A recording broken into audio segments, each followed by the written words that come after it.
Historia e Uwejs el Karni, një frymëzim besimi dhe sakrifice. A e dini se Zoti mund të lartësoj dikë në qiell, edhe nëse ai nuk e ka takuar kurrë profetin? Historia e Uwejs el Karni është një dëshmi e kësaj. Uwejsi, një besimtar i devotshëm nga Jemeni, zgjodhi të kujdeset për nënën e tij të sënuar, duke sakrifikuar dëshirën për të takuar profetin.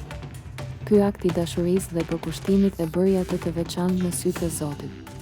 Ligjërata fetare dhe mësimet morale na tregojnë se familja është thesar. Profeti, paqja qoftë mbi të, e përmendi Uwejsin, duke thënë se ai kishte një pozitë të lartë te Allahu. Kjo na mëson se vlera jonë nuk matet me famë, por me sinqeritetin dhe përkushtimin ndaj Zotit. Diskutime familjare dhe histori motivuese na ndihmojnë të kuptojmë këtë. Uwejsi, i thjeshtë dhe i përulur, u lut për shokët e profetit, duke përmbushur urdhrin e tij. Kjo na kujton rëndësinë e lutjes dhe urimit për njëri tjetrin.